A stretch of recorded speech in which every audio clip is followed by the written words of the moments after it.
Okay. Okay, thank you very much. Thank you for joining us, and thank you for remaining with us. So it's really beautiful and lovely and wonderful that you managed. I would like to start with a quote because I won't even say who am I quoting, but I will be quoting. And again, let's see if you will guess who was the one who wrote it. So the scientific research requires not just for the needs of security. All of our actions in culture and economy will not be described without maximum use and including with the achievements of science and technology, development of the land, maritime routes, health and education, require nurturing of the science until our last ability. And it's definitely the same for the need of security, ability to stand at the gate if days will come. We need to coordinate the best of scientific brains of the Jewish people and to allow our talented youth to integrate themselves and dedicate their life to the research.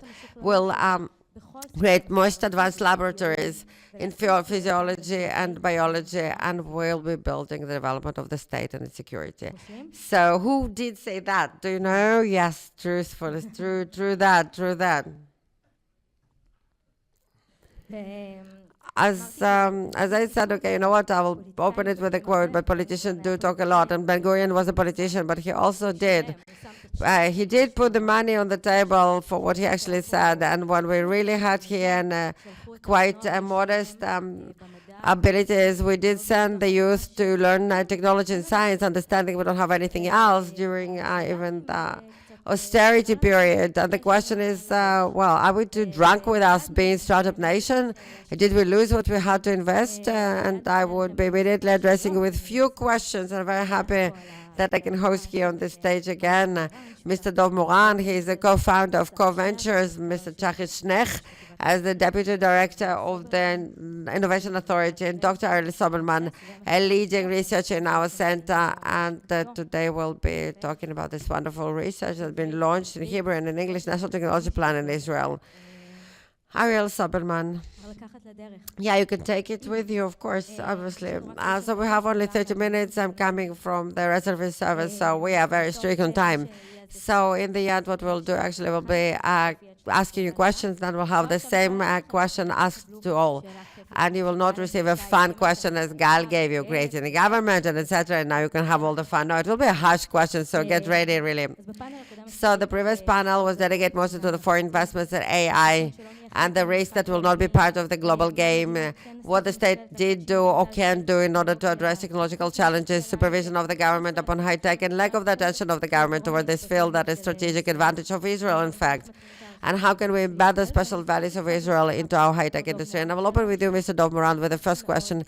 You managed very much with technological fields of significance. You promoted topics without governmental involvement. Why shouldn't we carry on like that as well?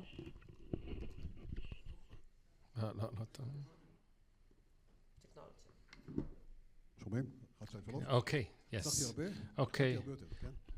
I've succeeded a lot, but I've failed much more. There's no failing or succeeding for us. Okay, anybody who tries fails, so I feel fine with my failures. I remember that, by the way, the world has changed. There's the world up until the 7th of October and the world after the 7th of October.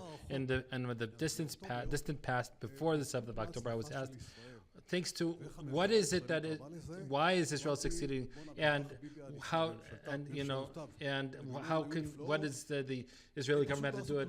The government didn't do anything. I said it's great. The non-intervention is great. It's wonderful. And wouldn't it be great if we continue that way? I don't think the government needs to be too involved. By the way, I don't accept, I don't accept the idea of AI countries and non-AI countries. No, it has to be everybody, not just in your cars or in your minds. Muli's right. Yeah, there's that kind of a thing, there's that AI chip. And for some people, it will kind of compensate for what they're missing. So quantum computers is something different. That's really the business of states because of the needs, and some of them are national needs, which we won't expand on here. For those who don't have that, will have a security problem, a major security problem. AI is for everybody, just like a telephone. There is, and by the way, I'm one of the reasons for this. But here, everybody has a telephone. Nobody feels like, they don't. There's a problem that they're not manufacturing or developing phones here. No, it's not such a horrible thing. Look, do us a favor. create a country for us that's it's a good place to live in. Now I've come back from abroad. I met three families. These are families, not people, not individuals, who left the country, including one, a wife and husband, and everybody knows her name, who 2 months ago took her husband and her 2 children. She sold her house in Zichron Yaakov, for those of you who know. She sold her vehicles. She transferred her life to a different country, to a very smart person, regardless of what she did. And this is not a rare thing. And it's because this country has kind of gotten ruined. It got ruined in the 7th of October and before that as well. And I'm not going to go into the argument of who's responsible, who isn't responsible. We're experiencing the experience of a bad country now in electronics and radio. There's when you have AM and FM, you have the subject wave. If that's not working, then if it doesn't work, then the music waves won't work either. We're now there's so much such a lack of security and lack of confidence and totally horrible government. And this government is completely screwed up. It doesn't look at what we really need, and it totally ignores the hostages, which is incredible. It's absolutely heartrending. It's heartrending. And for me, this is a crisis in my relations with the country. And I think that what we need to do here is to fix this. Therefore, I think that this entire discussion regarding how the government can help high-tech, with all due respect to the minister here, hopefully she'll also be a minister in the future. Guys, this is the most essential problem that we need to work on. And all the rest is decorations, is less important. Yes, the government, of course. I think that the government brought the country to this terrible situation. Ariel, please give him his microphone back. And this is really, you said things here that are very poignant regarding the overall environment, and I completely accept, and on a personal level, I agree with you. But if we were to really tie this to the subject of this discussion, the technology itself, let's say that we now go through that process, which is very important, as you said, because we're experiencing for a long time, even from before the 7th of October, when you have this environment that's gone bad, what that means. But in this discussion, where do you think the government really needs to come and intervene in order to push us forward? If you could even mention a name, a technology, a discipline, or something that you think, look, the government decisions have a certain weight, and I don't think that a government is. It's not a totally transparent entity. There's an example of how a government created an incredible change, which was in 1992. It was an initiative, a government decision that cost nothing. It was incredible how little it cost us. That made a major change that basically brought to a situation where we became the startup nation. It was a discussion on the support for venture capital funds. Now there's money and activity, and all this expanded and grew. And it's not a decision that required 500 million shekels or $500 million. And it required, first of all, you need to love the country to understand what's really needed, and a statement saying, let's set up entrepreneurship and high-tech and place the emphasis on those things. So I think that the state, as a good state, needs a government that would say, listen, what we emphasize here, beyond handling this crisis, and it will be a horrible cost. I don't know how much money will be left after we pay for it. We need a government to say, here are our priorities. This is what we want to be. We want to be a country that is a light to the nations, a high-tech nation, a state that has advances, technology, science, development, or don't we? And if we say that, and if we say that that's where we're headed, I think that the money that will come, and how that money will come is okay. That's not such an issue. Things will work out. It will work. There are plenty of good people. There are incredible people here in this room, much better people than myself, who will help and who will produce. So I think that, to tell you what exactly it is, who am I to say, Okay, absolutely. So you're talking about an overall environment and how people relate to this in general. And I want to ask a question to Ariel, who has really deeply studied this question in the past 2 years. Let's take an example. Let's see, who do we want to resemble in terms of how to do these things a little bit better? Can you give us some sort of something to compare ourselves with? Yes, thank you. So first of all, Wolfu was my boss for a long time, and almost anybody who was my boss is in this room right now. That's a real something that I really benefit from, and I learned a lot from him about persistence, about working in difficult conditions, and if you ultimately, if you dig a tunnel, you'll find your way out of the tough situation. That's true for technology, and it's true for policy too. Now, I don't want to resemble anybody else. That's not what I'm looking for in life. I think that the Israeli model is an incredible model that was created. It was created really from the grassroots in many aspects, and it was right for a certain period of time. It was right for the time of when it was a state on the go. It was up until a certain point, it was the right thing to do.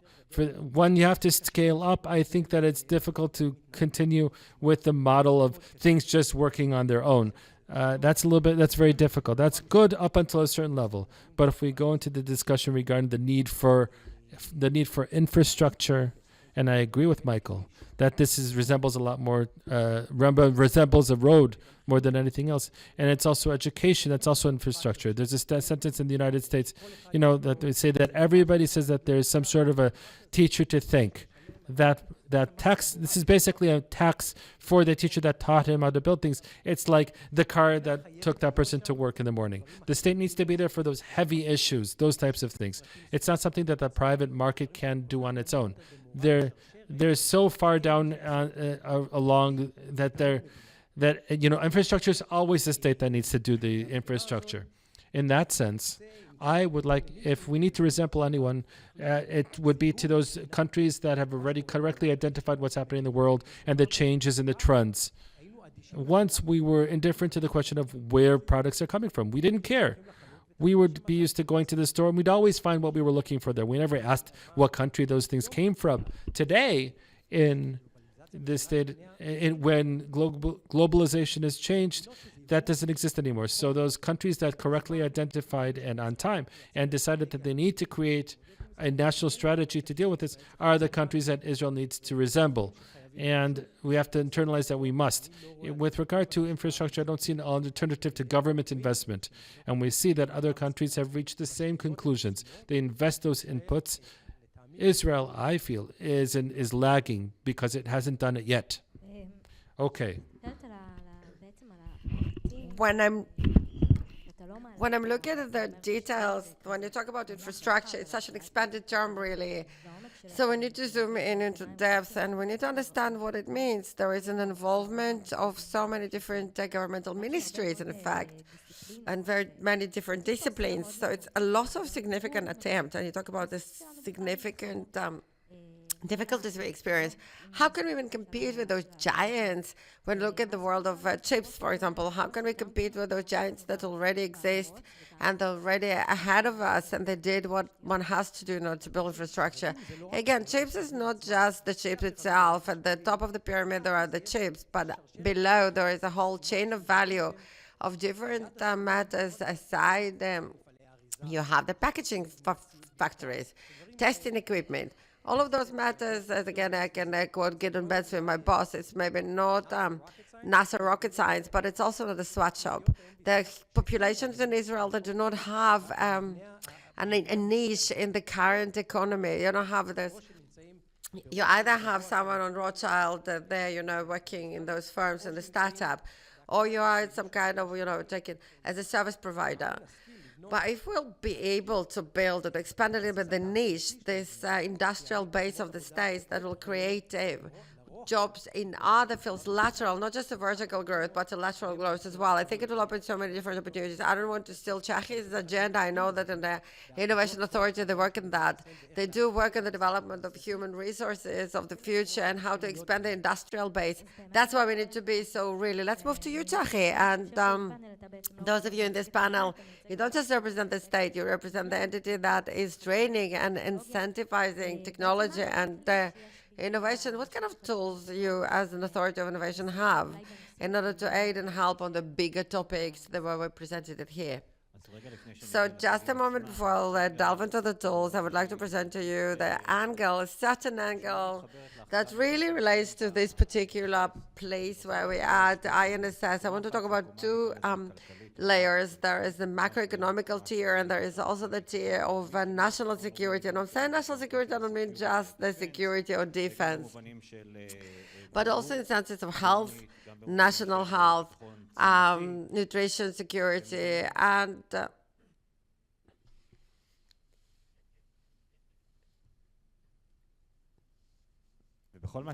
everything that has to do with different aspects of national security, security of the nation. So in fact, there are two tiers, two levers that were really separated for many years. They were parallel, they never cross-referenced. I think those years bring us to the interface point, and that will bring me to the strategy and the tools that we develop. So let's talk a little bit about the economy and macroeconomy. We did mention high-tech numbers, more than 50% of the export, more than 35% of the tax revenue. But what happened to the high-tech recent years? What kind of challenges do they face? Our startup nation, 13 years before opened up more startups, 5 years of the investments and the amounts of 2023. So when we look at the market, that the foreign capital component is of 80%, which brings us to a very high level of sensitivity to what is happening here in Israel, the lack of certainty, wars, and etc. So a lot of different indications that show us that we're actually on a retard and we're not moving forward. So we do have to look at what are we doing, in fact, and when we did see that a decade ago, 60% of all the investments in Israel were in ICT and in topics of software, in fact. But the decade into the future, this year or next year, 75% of the investments were focused on the world of software as well. So we look at number of unicorns that emerged in Israel, majority of them from the world of software. And if I look at this macroeconomical tier, that did bring us to those numbers of export, the number of workers, and etc. But it also constitutes risk, in fact, risk in the strategic sense in two aspects. First of all, too many eggs in one basket. So we work on software, fintech, cyber and organizational services. And one can also say that this focus, from one hand, brings us to high level of expertise, which is good focus, really, in fact.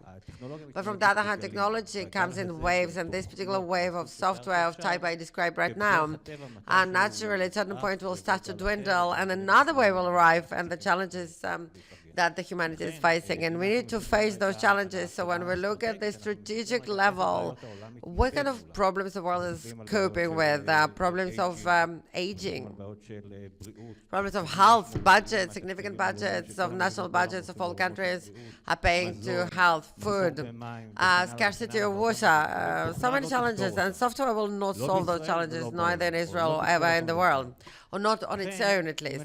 So therefore, when I did touch two of those levels of strategy and a macroeconomical one in the Israeli context, somehow it should actually be brought together, and that's what I want to say. This is why our strategy in the Innovation Authority has been adapted, and we want to go to deep tech.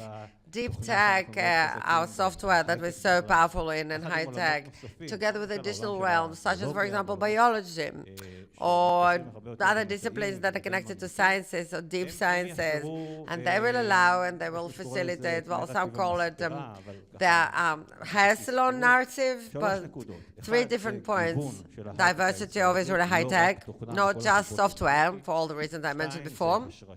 Secondly, routing or anchoring of companies in Israel. How do you anchor a company in Israel? It requires science, a significant amount of people that understand in depth the technology, and it's difficult to move it from Israel. It requires infrastructure that will be hard to find elsewhere in the world, and it will anchor you in Israel again. It requires manufacturing lines that will be sophisticated one that will be difficult to copy into other country. I don't have time to show you examples, but obviously those things will anchor you in Israel. And last part of this hair salon narrative, we talk about diversity, we talk about anchoring or routing. And the third matter is removal barriers. And here, this is the role of the government. And the government has to do that. Removal of barriers, not to step in and to stand in the way, but to actually allow red carpets for investors and entrepreneurs, to open those barriers on the level of in-country and our cooperation with foreign entities, and we know how to do that with our partners abroad. Those matters are core of the strategy of our Authority of Innovation through a very diverse set of tools I have, but I don't have time to detail. I will get back to you, but Dov, just a second, now the deep tech turned you on, really, so we'll get back to you. But you said barriers, and that really what caught my attention. Can you give me an example of a barrier to just ahead of really? What do you think we need as an authority to kick the way of the various entrepreneurs? Authority and budget-wise, what can you remove from the way of those people that need your help? Barriers, immediately when you talk about barriers, there's a regulation that comes up. And regulation, at the end of the day, can be not just a matter that is not disturbing if you properly build it, but it can be something very actually levering. Can be a leverage, unfair advantage through Israel regulator that helps Israeli companies to actually flourish. I think, for example, this is a barrier that you can not just remove, but to use. I'll give an example so it won't just stay hung in the air. For example, we are the authority together with many partners in ministries and other entities. We created the Drone Entrepreneur Project. There is a regulator. The civic authority, the drones and the control and command positions. And now the question how Israel can take the regulation that was very conservative, by the way, in the most complicated country when it comes to the control, aerial control, you know that. The most complicated one in the world, yeah. So the drone, I have to say, people come and study this project, drone project from all over the world, because really you took this most dense aerial space in the world and they said, you know what, we'll just crush this topic and we'll create here and civil aviation that will be serving us. So what did we do? What was the magic? I know the magic are the people, but you will tell me what is the magic on your end. First of all, of course, we're not the government. So all the governmental entities find it easy. We're statutory independent entities, so it's easier for the ministers to, we're not competing with them, definitely not for the credit, which is maybe the most important thing for them. The second point that allowed the success of this project in the end, when you talk to someone who is a regulator, they have responsibility. The civic authority has the responsibility for our territory, and when you talk to them on the very natural level, we give them different advisors and consultants so they will understand the technology, what kind of opportunities they have, and what are the risks of the technology. So the Civic Aviation Authority learns from us. You talk to companies that are related to this matter. If you will work with the regulator, we will fund your work with the regulator, talking about the tools we have as the Innovation Authority. So we create some kind of a round table where everyone is equal, the companies, the regulator, and ourselves, and we actually just bring the money to the table. And around this round table, we can talk business, really, catching to the chase, and this catching to the chase brought us to the point where we approve the regulation. In the world of drones, it's maybe the most advanced one because every day things are changing, but we already flew drones to very lengthy distances, heavyweight, medium weight, and it's approved by the Civic Aviation Authority already. And it's a change of reality. It's a game changer when it comes to regulation. This is one barrier. I have a long list of barriers where you moved, but maybe that was an example that really touched me. And it's a shame that in the defense from the drones, absurdly speaking, we are actually obviously very on a retreat. We have the shelf technology, but deep tech. I would like to say two things. First of all, the Innovation Authority is an incredible place an incredible unit. Thank you very much, and I'm proud. I had a small part to play, but it's become an authority, and it didn't remain what it used to be as part of the economics ministry or the Ministry of the Economy. I wasn't there, I think, and I would say that you shouldn't downplay your role here. Look, but that's when Bennett was the Minister of Agriculture. It's not trivial when a minister gives up certain powers, because turning a ministry into an authority means it's saying, I'm not going to intervene in what you're doing, I'm not bringing in my own people, and so on. And if you look at what's going on, I hope that the authority continues being independent and that nobody comes without mentioning somebody like Amsalem, for instance, and saying, what were we elected for? In order to distribute the money to our people. So I hope that you remain an independent authority, and you're doing incredible, wonderful work, even though almost all of the companies don't use them, and that's fine. You have to help the weaker players there, but I think that the State of Israel, did that startup nation an incredible success. I don't love that name. I think that entrepreneurship nation is a better moniker. It's more about software and cyber now. The word of, is dynamic, and technology is dynamic, and I fully believe that these highlights of software and SaaA, software as a service and applications, cyber and fintech, those things have reached a certain peak, and they're not going to decline to zero, but they're going to remain at their steady state. There isn't too much innovation there still. There's 600 cyber companies in Israel. What more can you come up with? Thank you very much for all those little gadgets and look, it's over. There's innovation that ends. There are typewriters. When if you would give it if you would hit it on the side, it would go to the back, and then they would change the space character. But eventually, they came up with a microprocessor that caused everybody to throw out their typewriters. So we're not going to throw those things out, but innovation will be in biology and in chemistry and in materials, in medicine, which is where we're totally lagging, which I have a certain medication I advanced here. If you look at it, you see, that our medical technology is so lagging behind. It's really lagging behind.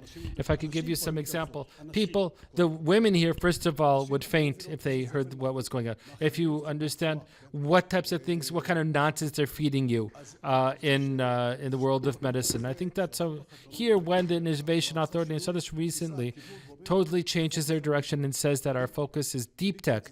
And deep tech is not the cyber deep tech, it's rather materials. It's about materials and the real tough stuff. I think that it's great. I think it's wonderful. And that brings me to the third thing, because, I understand I'm running out of time.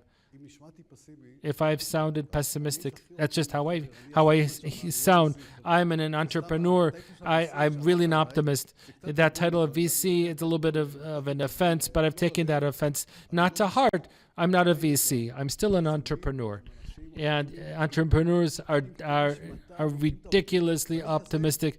And I'm like that. I'm that kind of a person. I believe that ultimately things will go well. Great. So let's go on from here to the last question. By the way, the story of medicine here, I had a long discussion here with Molly regarding medicine and what women are being fed. So you didn't listen to me, but you'll talk to them in a moment. But really, there are many fields where there is room for breakthroughs. We had Ariel, the head of the State Space Authority, was here and said, in order to do space, you have to do the really tough stuff. You need material sciences and physics and things like that, and that's where we really need to make progress. But let's take that point of optimism that you mentioned. We'll take that. We'll do a round of comments, Tzahi, Ariel, and in the current situation with the war and with the current government, with what we have right now, give me one thing that we can get up and do tomorrow morning differently, so that things will be a little bit better here, and so that we can ensure a future a little bit more when it comes to technology. Here, this is in the previous panel. I gave people the ferry of policy. Now I'm giving you, no. I'm saying that use what we have right now. Give us one thing that can perhaps give us a twist in the plot. Even if it's a little twist, that's good too.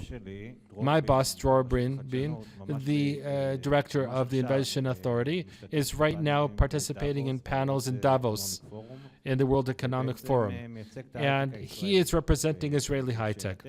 To answer your question, I'll just quote what I heard in the Knesset committees in recent weeks, the committees on science and technology, the committees that deal with the economy and high-tech people, whether that's investors, entrepreneurs, CEOs, or whatever. And in the Knesset, I think this is what all of the committees there share in common. I would ask the government to really recruit, to come on board and start to do high-tech. It's not just Doro being myself or specific individuals that think that this is an important thing. I would like the government, and a few people said this here in the previous panel as well, regardless of which government it is. I want the government to come and say that high-tech is important. It's here to stay. We will deliver. Look at our achievements. Then this is nothing compared to where we'll end up in. It will be permanent. Every multi-year will continue to grow. When people in the government broadcast this all over the world, then we'll be in a better place.